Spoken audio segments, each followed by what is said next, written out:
Hello and welcome back to the Hollywood Experience. We've got another great show for you today. Hey David, how you doing? I'm doing really, really well. I'm excited for to hear Roger Cross's interview because I'm a fan of some of the stuff that he's worked on, both voiceover and live action, which is really awesome. What have you been doing this week? Trying to buy a bike. Trying to buy a bike. Have you noticed that you can't find a bike anywhere? I remember when it first started, I was like, oh, things that are out of stock are puzzles, bikes, weights. Yes. Because people have been working out at home or trying to work out at home, and I think, it's interesting because I remember the parks, when they first did this, the park near me actually was cordoned off, but it wasn't out of limits. You could go to the park, but you couldn't go onto all the apparatus. They put yellow tape around it, but people would still go around there and they'd still be working out. Oh, this yellow tape isn't strong enough to hold me back, so I've been trying to buy a bike, and because I don't want to run, because I don't like being restricted within a mile, 2 miles of where I live. Like, I want to go further and see further places, which is why. So if anyone listening has a bike that they're willing to offload, by all means, reach out to us. Do you know, you can actually, I was talking to my neighbour and he said, I just saw this bike thing. He said, I can probably make a lot of money on my bikes now. I'm like, yeah. Although the pandemic situation is kind of winding down a little bit, but hopefully we're trying to see whether or not it's going to come back in the winter months. Yes. What people don't understand, and this is something, when you catch a cold, you're not catching a cold. You're not catching a virus. The viruses are out there all the time. It really depends on how your immune system is holding up against the virus attack. Now, in the Lifestyle Essentials that we put out a few weeks back, we talked about D3, vitamin D3, and how they've done research on it, about it being a very good immune vitamin that will actually also help with the coronavirus. So vitamin D3, guys, and you can look it up online, look up vitamin D3 against the coronavirus. They found it has a very good propensity to stop viruses from attacking you and increasing, helping your immune system. That's awesome. Which that's good. A lot of people didn't do. I see all this mask stuff all the time. Yeah. I think it's too much. And when you're out and about, when you're in close areas, I agree. When you're walking on a trail on your own, don't put the mask on. That's my suggestion. And people are going to argue with it and why do I say that? Because what happens is when you're breathing in your own air, you're not breathing in the oxygen that actually allows your body to create the immune system that you need to combat viruses. You need oxygen to do that. Right. That's why you need to get out. That's why you need to go to the beach. You need to go to trails, hiking trails, get out and go and do something outside so that you're breathing new oxygen, new air. Yeah. Definitely, so absolutely, and leave the windows open when you're at home too. Like, don't be a complete shut-in if you're doing the whole stay-at-home thing. Like, at the very least, leave your windows open. Yeah, I mean, I think now that it's kind of it's wound down a little bit now.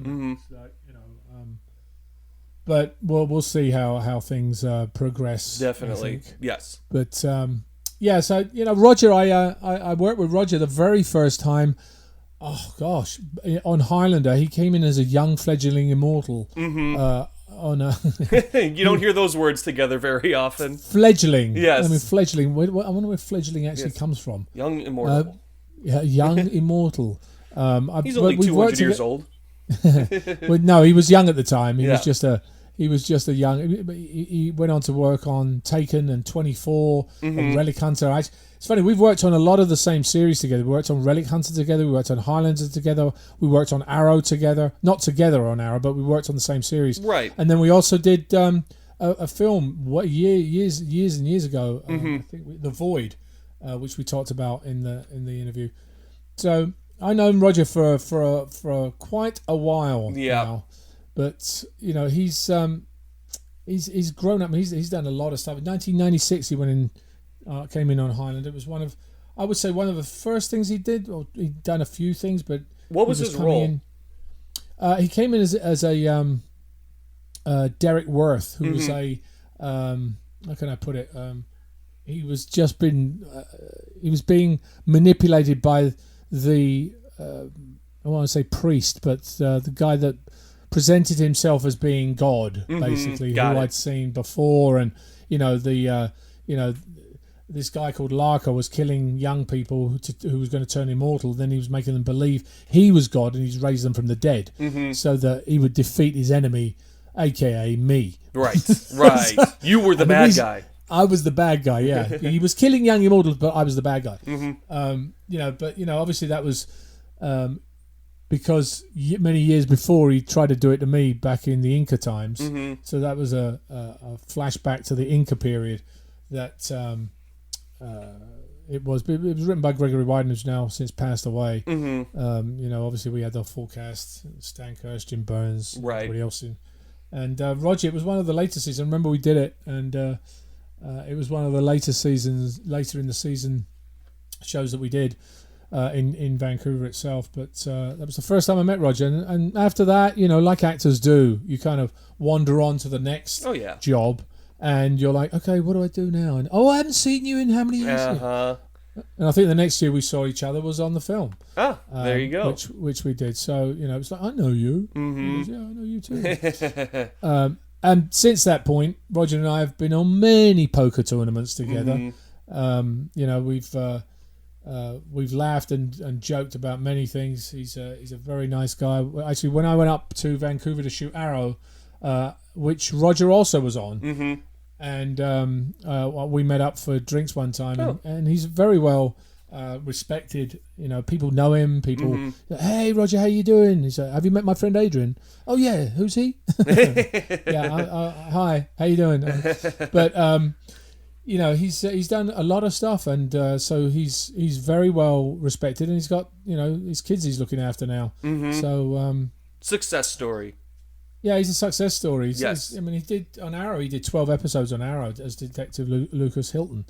And the thing about Arrow was that it was shot in Vancouver, and when I went to shoot it, it was interesting because I hadn't been back to Vancouver to shoot, and I actually hadn't been back to Vancouver for several years. But to shoot, the very first thing I shot, or one of the first things I shot, was actually a scene where we were fighting when I get away and I fight Arrow and I get away and etc. But that building was literally right across from the old Highlander production offices that have now been knocked down. And I'm like, this looks familiar.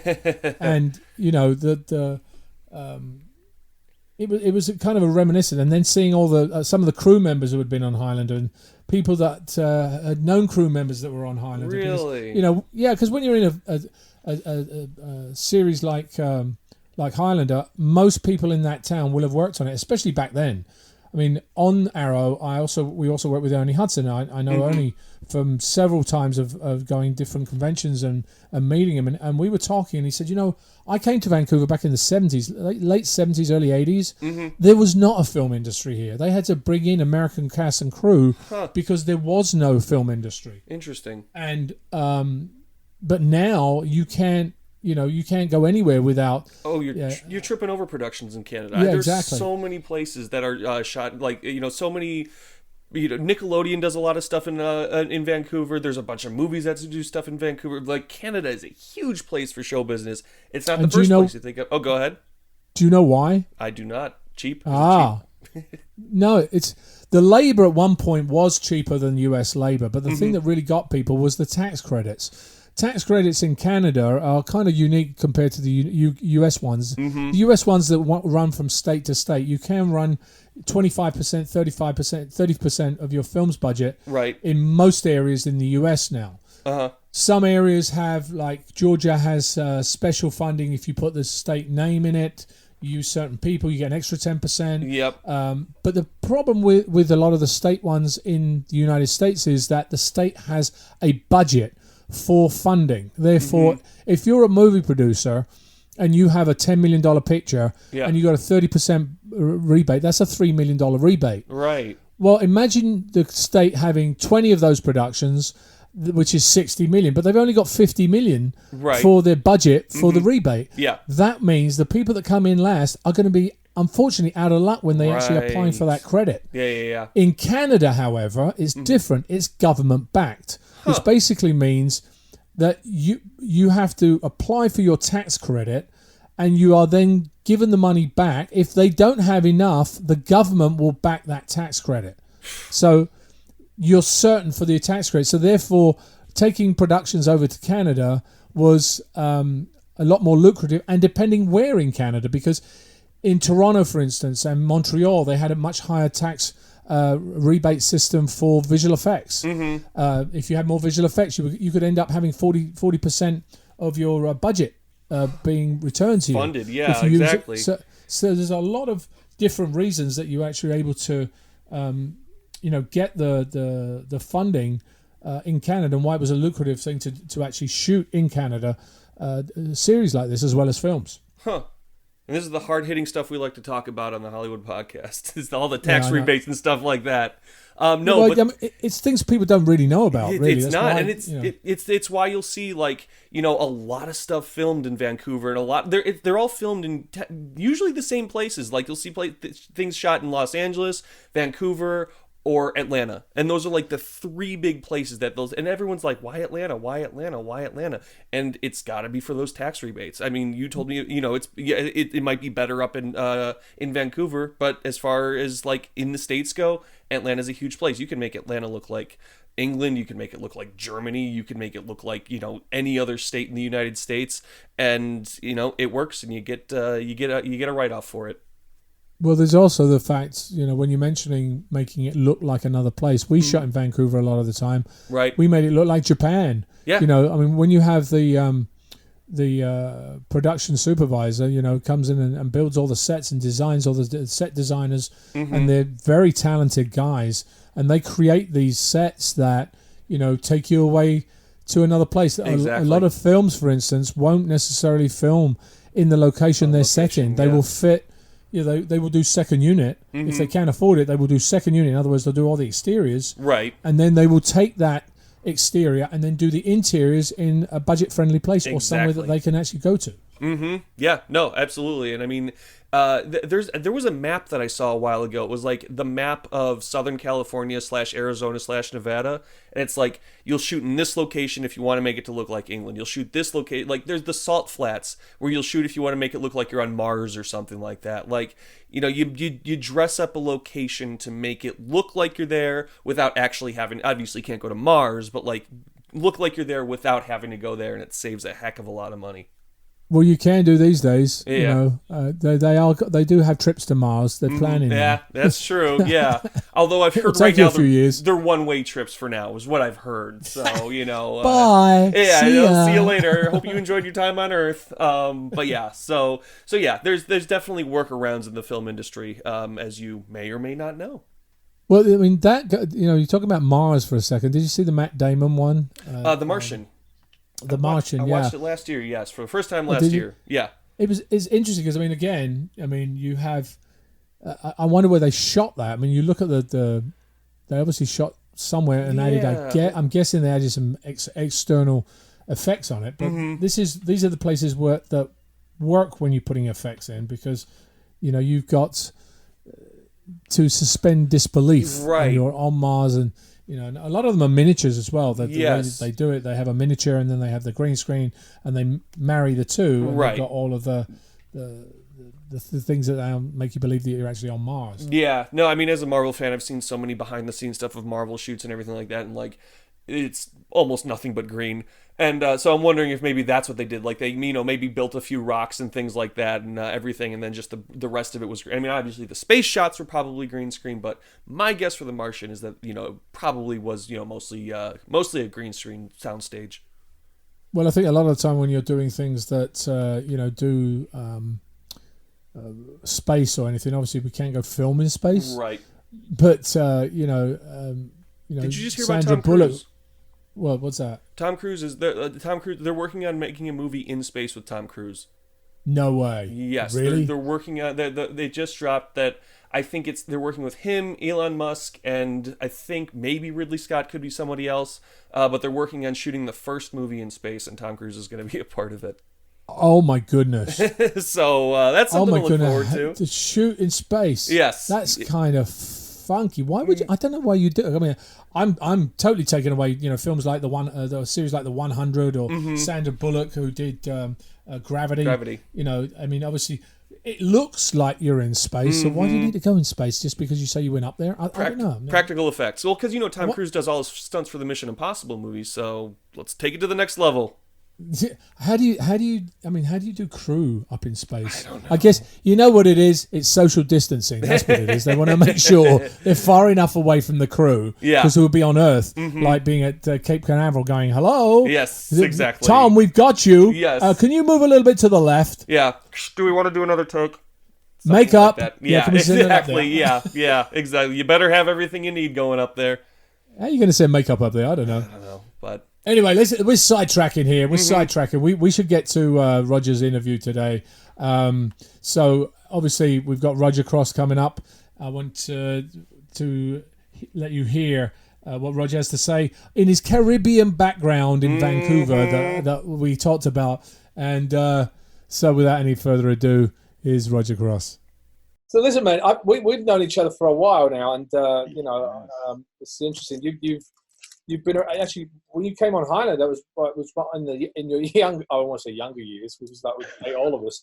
But that was really sort of one of your beginnings, really, wasn't it? It was. It was like one of my earliest gigs. Working with you as a young immortal. Yes, You're singing my heart out. I actually reviewed that fight. I actually was doing that fight, and I saw you on it. Well, there's Roger. Look, because I haven't seen the series for such a long time, so it's kind of interesting to see the people that were on it, and I can see them all in different films and TV shows today. So I'm sure you've done a bunch of action to a degree, yes, and you've been in so many different things. So I kind of what is your take on doing an action scene? My take on doing an action scene is once, as you know, dealing with professionals is key. And people with no egos is another key, because it's nothing like working out a fight sequence with someone and then all of a sudden you get there and they want to act like it's real and like not control their punches and kicks. You know what I'm saying? Yeah, that's called the UG factor. I've talked about that one before. It's the Yeah, that you know what I mean?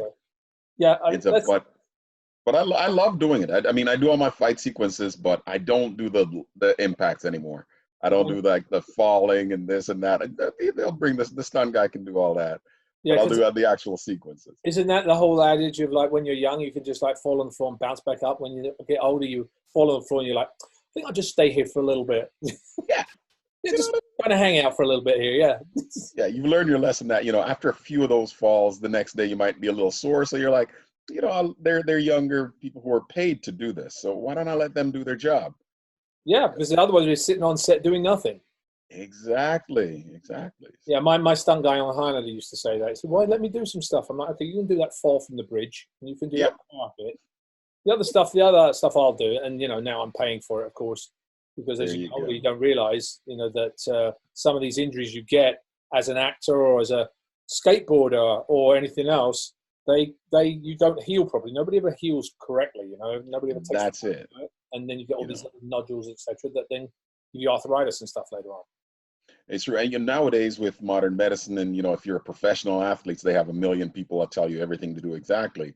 But as you said, not that long ago, maybe 10 years ago, it was kind of like, oh, just, rub something on it and put it in a sling, you'll be fine.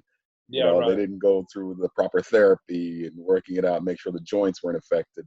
They didn't do all that stuff, and so a lot of older athletes especially, they're really suffering these days. What was your hardest action thing you ever did? What was either because of the actual context of it or because of the situation? The hardest one, I mean, it was probably this movie I did over in Bulgaria. I was just talking about Bulgaria this morning. Did you? Yeah, I was doing this movie, Rekill, and it was great, but it was literally 6-day shoots.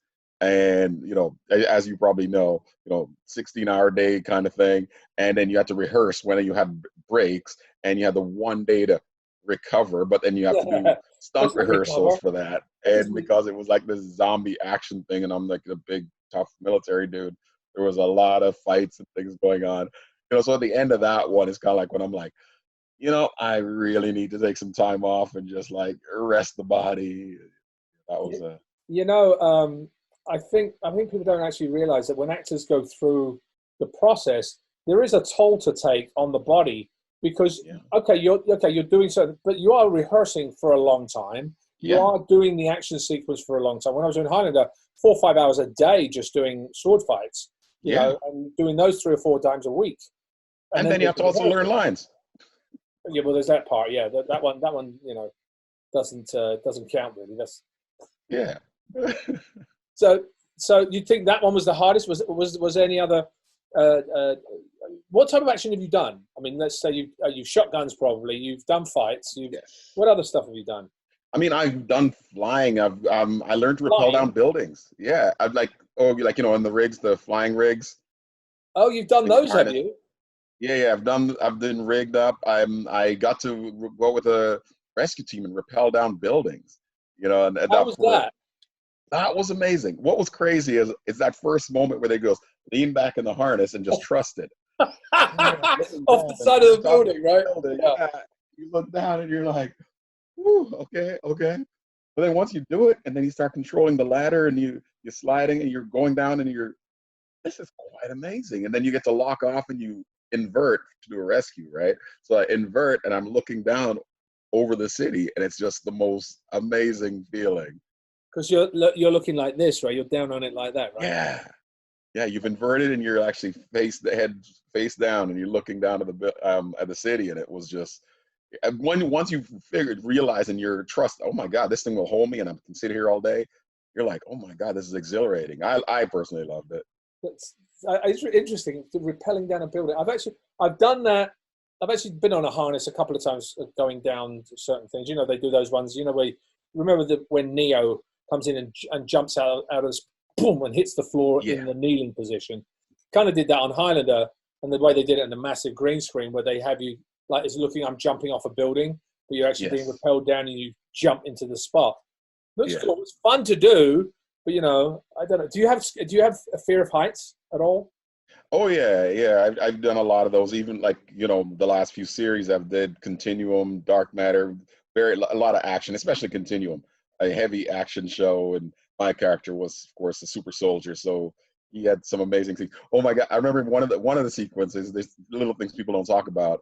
Is, you know, I'm going through this whole thing where they've caught me and I'm raging and I'm in this room there and this guy jumps and he's supposed to like inject me with a syringe, and he comes out and and it's a collapsible syringe, that sort of thing, and he does it.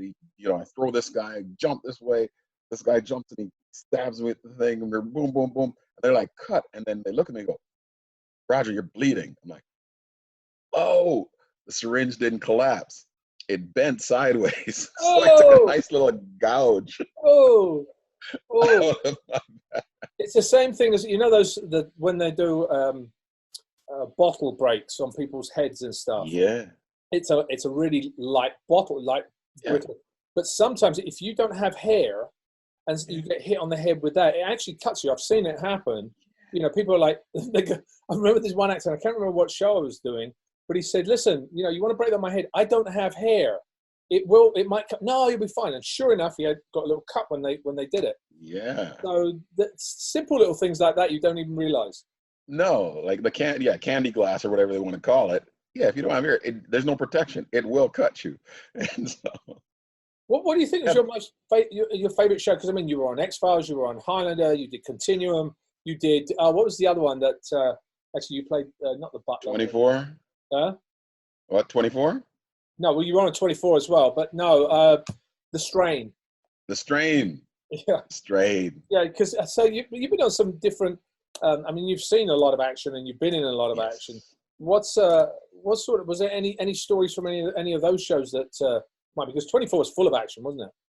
Oh, it was full of action. That was probably amazing. I remember one of my favorite things, and I didn't get to do this, of course, but my character, he comes in over the granary, and then they free rope out of the helicopters and land on top of the building and all that sort of thing.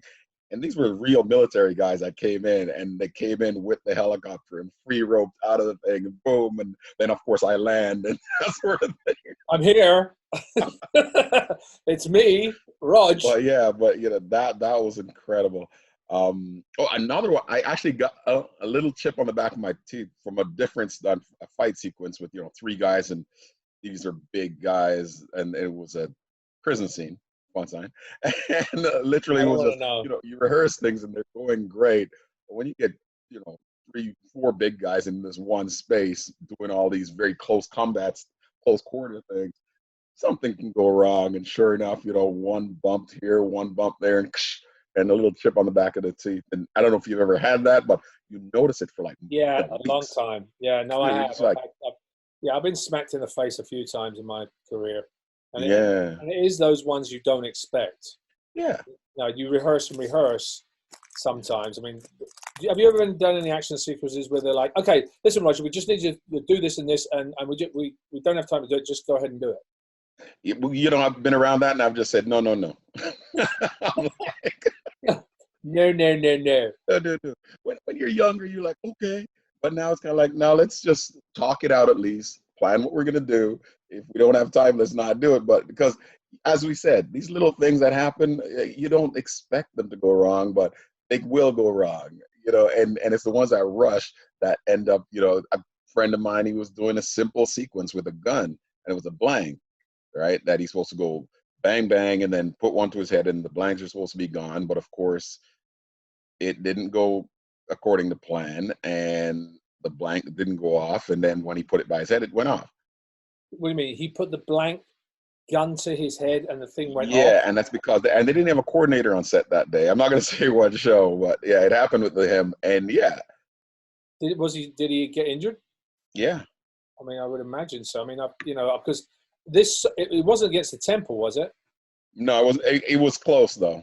It was close. I think because I've seen that. I mean, that can kill you with a blank. That can kill you. That close, because the explosive power hitting into the temple can actually, rupture the brain. Yes. So he actually did. So, my God. So I don't mess around with that. Well, that's how Brandon Lee died, wasn't it? There was no coordinator. Yes, it is. The coordinator had gone home. They put the guns away, and the director said, "Oh, we need one more shot." So I think it was the props guy went in, got the prop gun, and it had something still in it. The wadding, I think, was still in it, and they didn't clean. Yeah. And that's terrible. And I remember that day. I remember when it happened that day. I literally was on a show, and it was a heavy drama piece. My character, gone through these things in the show where his kid had leukemia at the time, and all this thing. It was a really heavy day for me. I came home, and I was just sat down in the living room, and then the news came on that he died. I was like, whoa. I remember it just really hit me, because I'm also a big Bruce Lee fan, and for his son to be, that I mean, it was hard. Did it happen in Vancouver? I can't remember if it was in Vancouver where it happened. No, I'm not sure. I don't think so. It wasn't in Vancouver. Okay. Yeah. Because again, I actually worked with the cameraman who was on the second camera, and he's like, he went down, and people were like, okay, cut, and he wasn't getting back up again, and they realized he'd actually been shot, and that was, by the time they got the medics there and taken to the hospital, it was all over. I mean, it's such a tragedy for that family, though. I know. And then him. It seems such a tragedy. It's weird. Like that curse is real, right? Sometimes, Yeah. Yeah, I mean, and I said mistakes happen. That actually another fun story, and not so much fun though. On Continuum, I have this big fight sequence with Alex Ponovic. I don't know if you're familiar with Alex. Big Alex. He's like, for those who aren't familiar with Alex, and if you're watching this, Alex, I still remember this, but he's like 260 pound, 6'5" dude, big guy. Anyways, we had this whole sequence where he drops me, and then he's supposed to land beside me and try and punch me, and miss. And so they put the camera right beside my head so he could come down on it. But he's coming down to do the punch, but his knee lands where it's not supposed to. Oh, yeah, been there, done that. Yeah, and I'm just like, and then we finish the scene, and I'm kind of rolling on the ground, and they're like, Roger, I'm like, it's okay. And he knew right away. He's like, no. Yeah, those things. I actually had the same thing happen in Manila one time when I was shooting a film in Manila. I actually spoke to Yancy Arias recently. Oh, yeah. So he was on the same film, Dead Men Can't Dance, and we were doing this sequence where I was on a crane, like probably only about 6 feet off the ground. You know, my feet were off 6 feet off the ground. I'm supposed to swing the crane and drop behind this guy and take him out, right? Well, they always say you never do stunts first thing in the morning or right after lunch. Sorry, right after lunch, because Right after lunch. your brain is not working. The blood has gone to your stomach, and so that you're not really as awake As or sharp. as sharp as you are, right? So we did it at right after lunch, and I was wearing these shoes. These, I don't know if you remember the Chinese shoes, the ones that have they're just flat. You know, Yep. they're black with flat little white soles like Yeah. this. And as I pushed off too hard. And as I swung, I overswung. So I landed on the back of my heels and literally cracked the heel. So I was walking around for like 2 months after that. Oh. You know, because when you bruise a heel, you got to keep off of it, because on a bruised bone takes a long time to heal. Yeah. What other injuries you had? Come on, we can swap stories here on injuries. It's a swap story on injury bit. Yeah, you know, I've been blessed. I've never broken a bone. You never broke anything? I've never broken anything. You know, I'm knocking on wood right now. Or ever? Ever. Oh, you're probably Ever. thick So bone, it's like, Roger. you know. Yeah, exactly.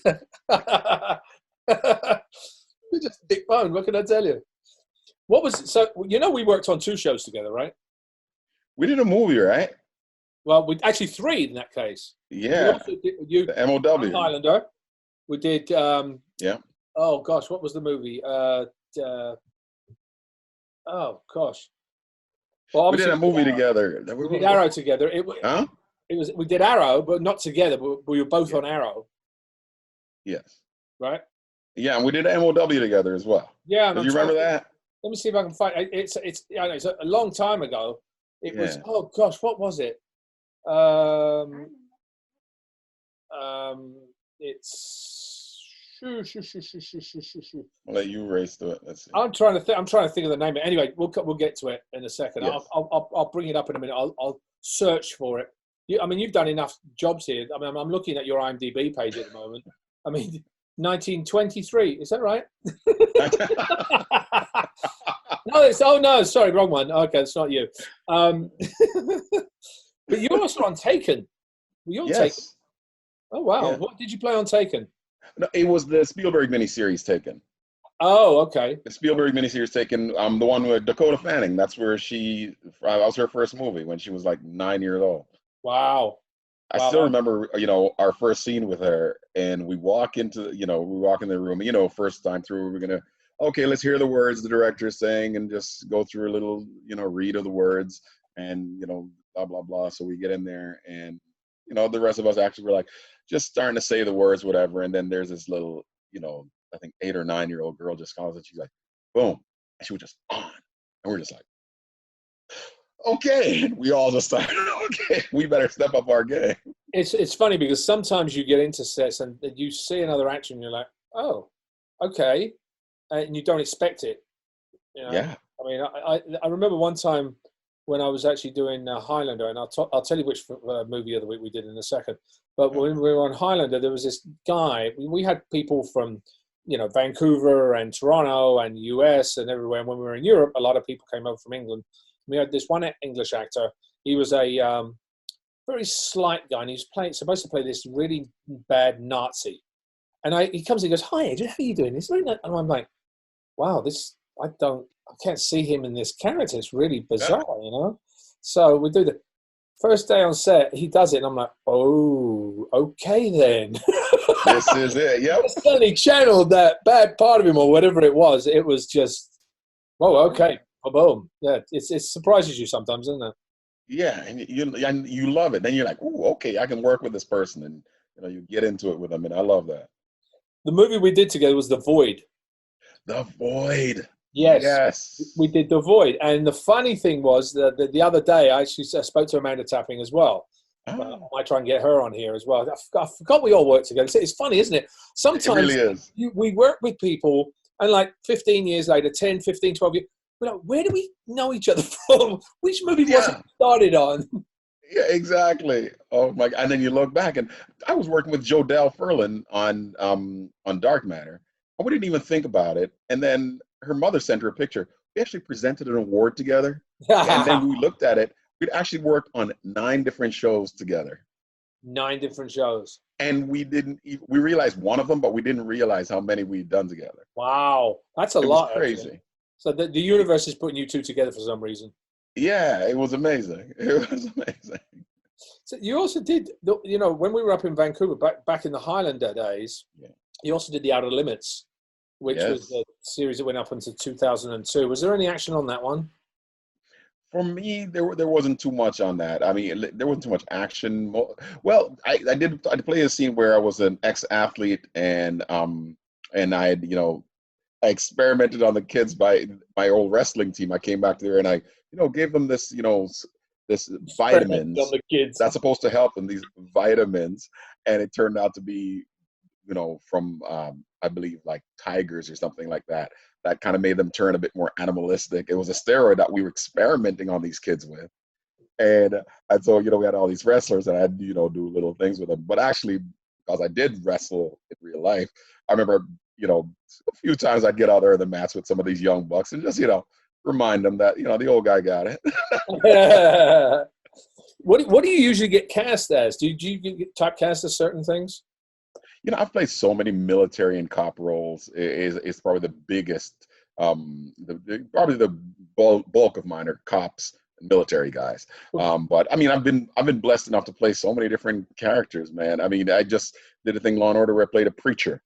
I've played doctors, I've played lawyers. I've been blessed enough to play the whole run the gamut. But I'd say primarily tough cop military guy. It's probably because you got that deep voice and that big presence, and it's the funny thing also I find that when I was Yancey was also on one of my favorite shows at the moment, which I've just gone through, which is Queen of the South, and he plays this nasty Mexican colonel, right? And my wife was like, "Oh, I don't like him. He's not." And I said, "No, he's actually a really nice guy." A great guy, yeah. You don't know people when they're playing roles. A lot of De Niro was like that. De Niro in his regular day, he doesn't speak very much. He's very quiet, from what I understand. And yet on screen, he's like, "Hey, is this this kind of." Yeah. And so you kind of go, "Oh wow, it's a different person that's actually playing this role." Oh my God, yeah. I don't know how many people have come to me and said, "Man, I was scared to meet you. I thought you'd be this mean, tough guy that would come out there and stuff." And this lady that was doing an interview with me, she came on and she's like, "I actually was on set and I was too scared to talk to you because I was scared of your character. And until now that I'm actually sitting here and talking with you, I really just was very intimidated." I was like, I laughed a lot. I have a lot of fun, but sometimes people mistake that on-screen persona for being you, and it's just it's funny. Isn't that true? It just gets changed for yeah, it's funny. But you got what do you got coming out, Roger? I mean, I know we're all kind of stuck inside right now with the COVID-19 situation going on.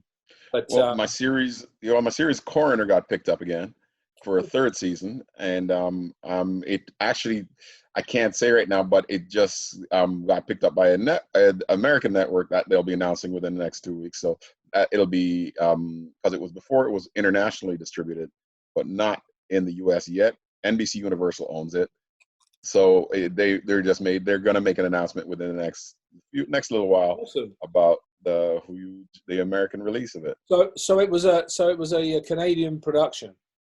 Canadian production, and it, I said, aired internationally, and we were very surprised that, because I said NBC Universal was on board right away, but I guess they had to work out some things and cross dot the I's and cross the T's and blah blah blah, and so they've worked that out, and now they're gonna announce that, and then we're gonna be going back for season 3, and hopefully it's gonna be pushed back, obviously, the start date.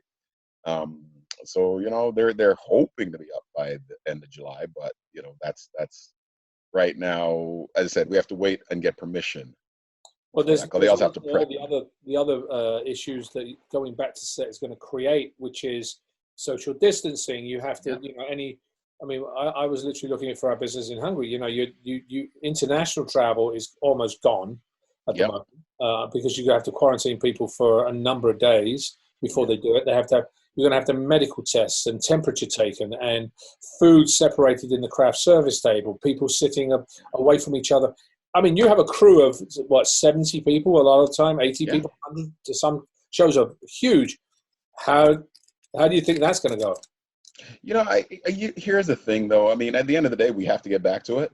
Yeah. And we have to get back to living our lives.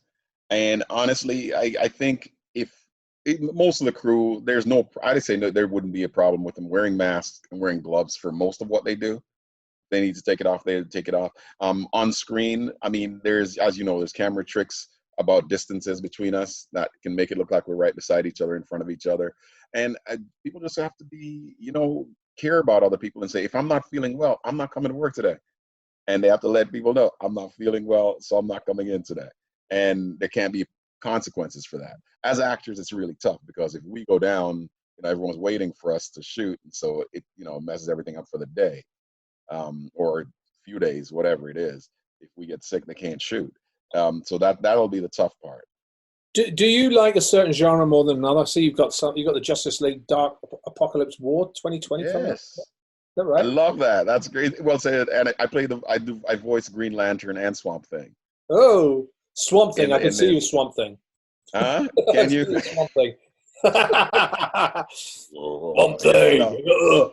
I love it. Yeah, this is like the second one I've done for them, and that's coming out. They have another. I can't talk about it yet, but we recorded another one not that long ago. That'll be coming out within a few months. Is that an animated picture? It is another animated one that's coming out. Do you do a lot of voice roles as well? Do you tend to do a lot of voice stuff?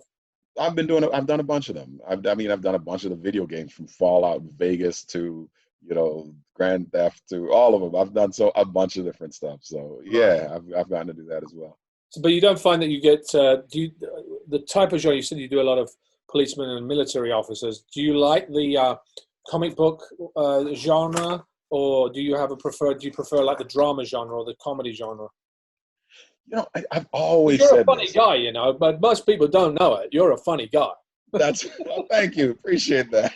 But you're right. They always see me as this heavy or this tough guy. But honestly, I've always said, I don't care what the genre is. I love sci-fi. I love action. I love all of it. I love a great character. And if this character has a great arc where he's not just like a bad guy. I'm a bad guy. He has a story, and he has the layers that you can add into why he is how he is. And if he isn't, and he just chooses to make no excuses for it, he just does it. I love that. But as long as that character has, you try and give that yourself as the actor. You find that thing that, gets you going, to inspire you to do this role, and its own backstory, that sort of thing. But I just love great characters with great character development. And I don't care the genre. I have fun in all of it. I mean, I played this stuttering pool boy in King's Ransom, which was a total comedy. I love doing that. I said just in Law and Order, heavy drama. The preacher gets stuff, doing some naughty things with his parishioners. Yeah, you played a reverend too, which I kind of, you didn't mention that. You've gone from, I have seen that you played reverend before. Reverend Roger. Yes, Reverend Roger, that's me. Yeah. Okay.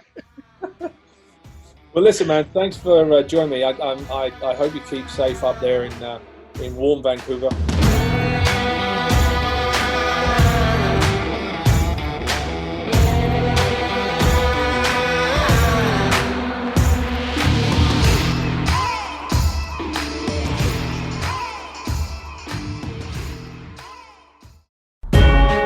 Hey everyone, it's Ethan with Combat Radio and Brigade Radio 1. By now, you know about Adrian Paul's sword experience, right? The epic adventures, the retreats in exotic places, the staging from movies, the sword fighting, etc.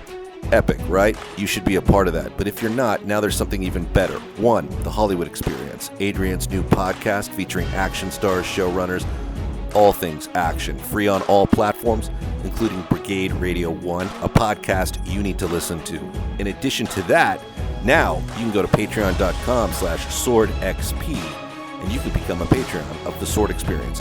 Get all kinds of special, free classes, tips, one-on-one training, everything you possibly need. Go to patreon.com/swordxp, sign up today, find the Hollywood Experience on Brigade Radio 1 and other major platforms, and be a part of the action.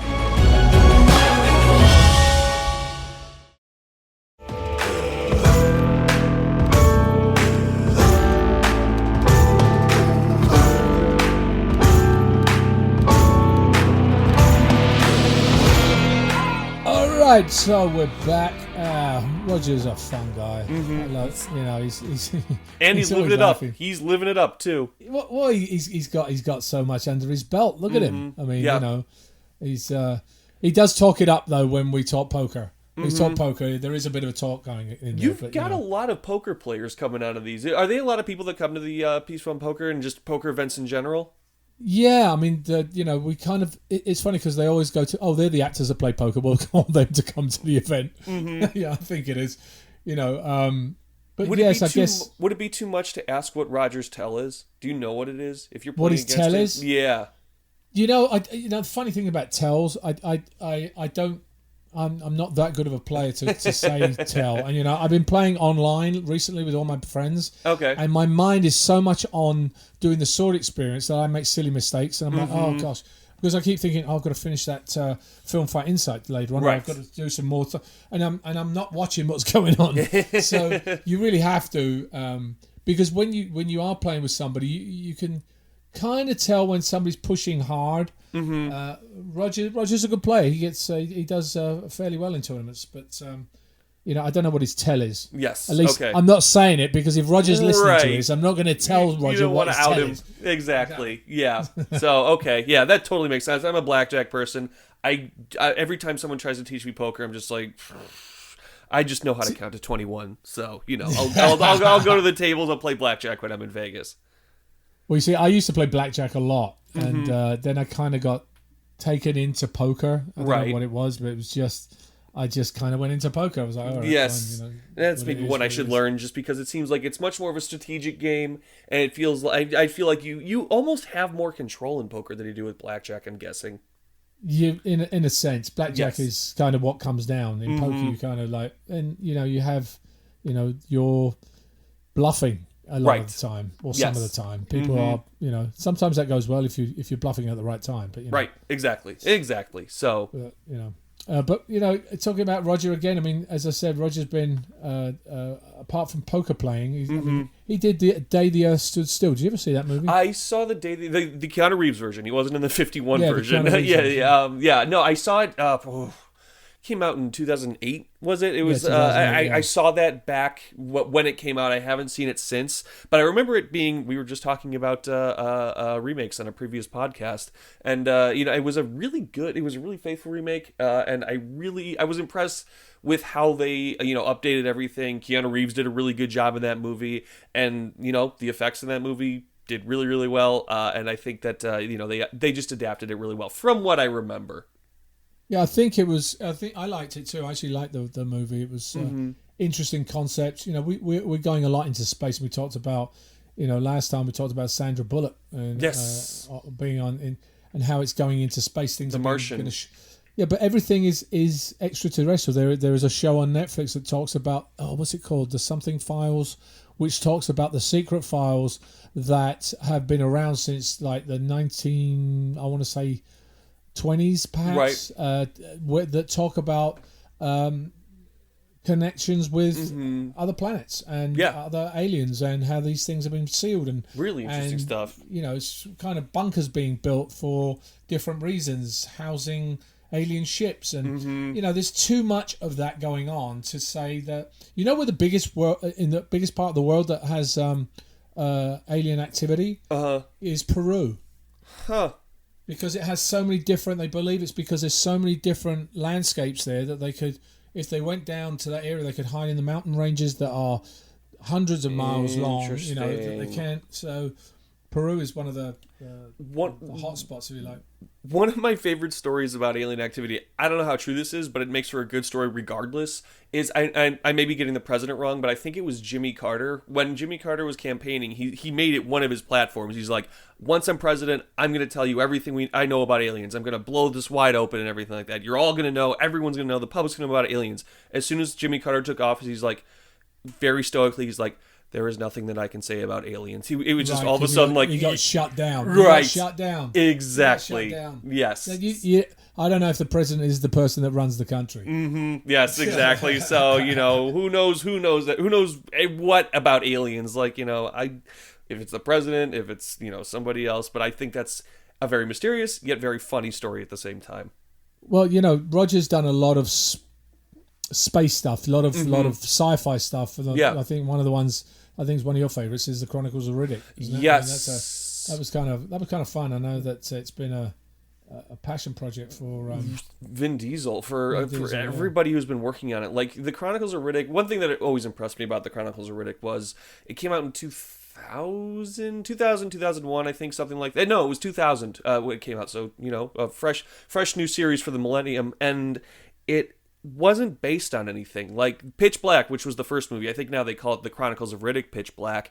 It wasn't based on anything. Like it wasn't a superhero movie. It wasn't a comic book. It wasn't a novel. It wasn't a remake. It was a fresh story, and they built this whole new world based off this one movie and just kept expanding.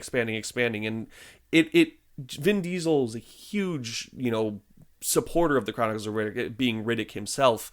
And it started as Pitch Black. Then in 2004, it became the Chronicles of Riddick. It was shelved because it underperformed. Vin Diesel bought the rights, and then Universal picked it back up, and they're like, we're making Riddick. And they've had video games, they've had books, they've had movies, and everything built off of this just passion project that Vin Diesel built, and that Roger Cross was fortunate to be a part of, and I believe 2 of the movies of the series. Yeah, it's actually Pitch Black was 2000 and Riddick was 2004. Mm-hmm. Yeah, and it's just blown up. Like Vin Diesel loves he's such a fan of it. He voiced himself in the video games. Usually they don't get the the big actors to voice themselves in video games. Usually they get voice actors for that. But he's like, no, I'm doing Riddick. I'm doing this character right. So to be a part of that franchise, I'm sure Roger's got to be like, holy crap, this has to be just some, this has to be some amazing thing that, amazing staple in his, what am I trying Arsenal. to say? His arsenal, for sure. Like his resume, his IMDb, everything like that. It's funny, I actually didn't ask him what his favourite project was that he ever did. Oh, no. Should have asked him that. He would have said Highlander, of course. Of course, naturally. Yeah. Or something I worked with him on, maybe it was Arrow. Although we didn't actually work together on Arrow. We crossed paths. He'd already been on there for a while, and then I came on and did my stint on it. Yes, the bad guy. Yeah, who, me? I'm not bad. I was just misinterpreted. Right, exactly. Yes. No, he didn't know. You didn't hear your full story on the show. So yes. Yeah. Well, anyway. So listen, we're about out of time again. I mean, it's quick. We get really quickly out of time. I hope you guys enjoyed Roger's Barbados or some part in the Caribbean type of look. I think that's where I want to go. Actually, when he actually had it on there, I was actually rather jealous because I thought, that's where I want to be. Are you sure he wasn't using just a Zoom background or something like that? He was. Yes. It was a Zoom background. That's what I'm talking about. But I wish the place, the Zoom background, I wish I was at. I'm pretty sure he wished he was at there too. He wished he was there too. I can't even speak English now. Yeah. So wonderful, right. Great, wonderful. So listen. We'll come back with another exciting episode next time. And for those of you that are on Patreon right now, it is growing and growing. We've got some new stuff coming in the end of the summer months. We've got some really fun stuff, all that's going to be Hollywood based, because we want to encompass everything action, whether it is live action, whether it is cartoon action, whether it is comic book action. We want to actually bring you all the information that we can bring you on action films that included some sort of stunt or sword work, so that you get a little bit of inside information. Yes, yes, from those things. So yeah, I'm looking forward to that. And thank you, everyone. You guys are wonderful. Thank you for the downloads. Thank you for sharing this podcast. Thank you for subscribing to it. It's great. We love that you get to, you're listening to us every other week, and we love that you guys are listening, and we love that you guys are supporting. It's been wonderful so far. Yeah, share. Yes. So just share it, and that will help us too. So, good luck with the rest of your lives if I don't ever hear from you again. And we will talk to you soon, shortly. All right, next time. Later.